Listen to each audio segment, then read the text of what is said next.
Israel surrounded a capital city, Beirut, surrounded it with tanks, allowed the entry of the phalangists, and did not allow terrified residents out of the camp. They blocked the exits. Israel claimed it was going to clear out PLO fighters, of which there were very few, if any. The IDF fired the flares that lit the sky that allowed the phalangists to find Palestinians and kill them. There was ongoing walkie-talkie communication between the militia and Israel. An Israeli bulldozer was digging the mass grave, and Israel also provided the lime and the body bags for the dead.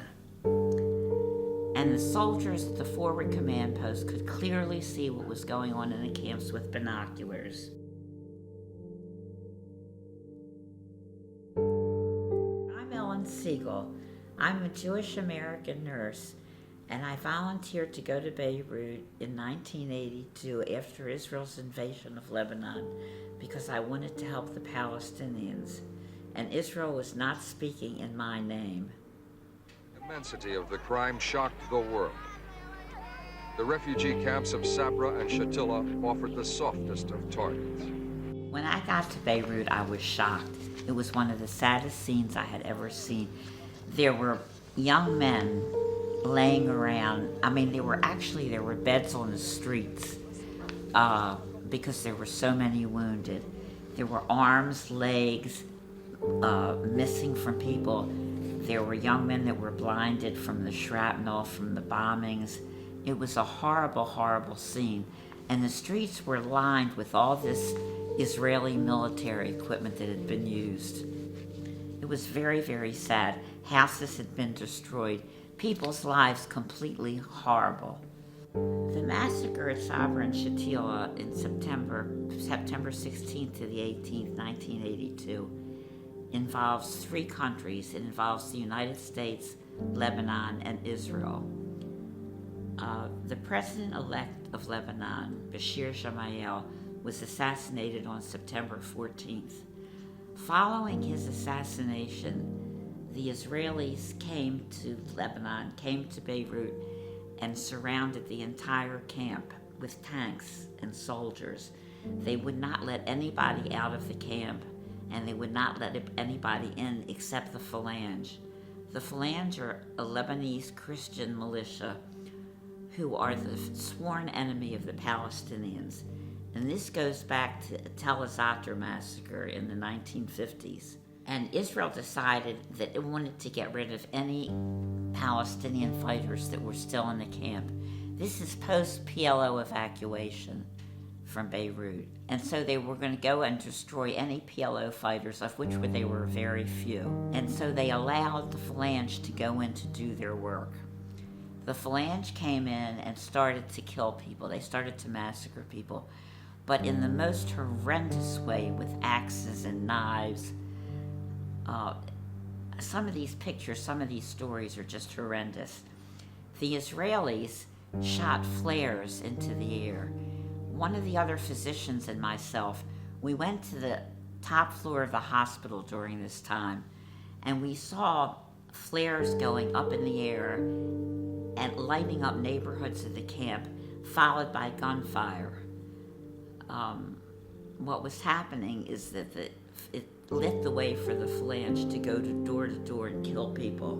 This went on for like 2 days, and people started to flee towards the hospital, towards Gaza Hospital, looking for safety and security. The hospital got overwhelmed with people. The morgue got overcrowded. And people had wounds, they were running away, and so they were shot in the back of the arms, back of the legs. On September the 18th, the second day of the massacre, it got very quiet, and all the nurses and doctors were told to come to the entrance to the hospital. We came to the entrance to the hospital, and there were the Phalange, the Al-Quwat al-Lubnani on their uniform, crisp uniform. They took our passports, and they started to lead us out of the camp, the main street, Sabra Street. And we passed by dead bodies on the side of the street, passed by women and children being guarded by the militia. And this militia had walkie-talkies.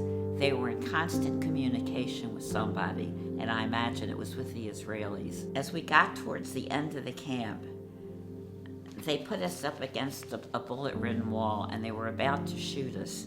What happened was an Israeli stopped it from the Israeli command post, saw what the Phalange were doing, and said, we can't be killing white people, all these Norwegians and Swedish and Americans. And so they stopped that execution. Then we were led down some more, and there was a bulldozer with the Hebrew letter Aleph on it. I studied Hebrew as a child, and this bulldozer was moving the earth back and forth, back and forth. This is where homes once stood. And what they were doing is they were burying bodies. They let us out of the camp, and they turned us over to the forward command post. The forward command post was up on a hill. It was on an apartment building, and they were on the roof, and they were looking down on the camp with binoculars. And we could see into the camp without binoculars. And then they drove us, that's the end of that, they drove us out of the camp. But they were clearly in charge of what was going on. Now, Israel recently claimed, past couple months, that it has lost the archives on the communication between the Israelis, the Lebanese, and the Phalangists. I don't think they lost the archives. Now, Adolf Eichmann, the Nazi war criminal, he did not drop the poison canisters into the gas chambers.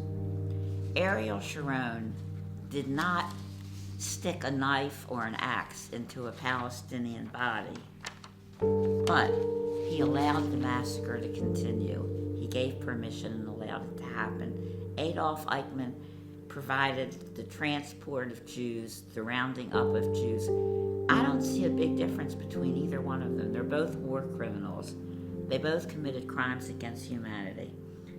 In August, Philip Habib, who was the U.S. Special Envoy, made an agreement with the PLO, Lebanon, and Israel that once the PLO would evacuate Beirut, which it did, there would be protection for the refugees left behind. It was called the Habib Agreement, and that Israel would not invade or occupy Beirut. There was a guarantee of protection by sending in a multinational peacekeeping force, of which U.S. troops were part of. They arrived on August 21st. They were scheduled to remain 30 days and were supposed to stay inside of the Palestinian camps as long as necessary to assure the Palestinian civilians would be safe. They left on September 10th. The massacre started September 16th. So, they did not protect, and no action was taken to prevent a massacre.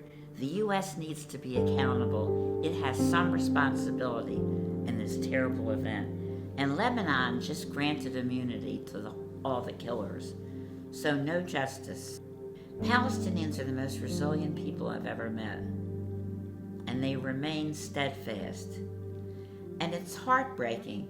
You see these women, and they've aged, their lines, they're in their 70s, their 80s. And the last thing they remember is they saw their husband and their kids 40 years ago who were young and vibrant and gone.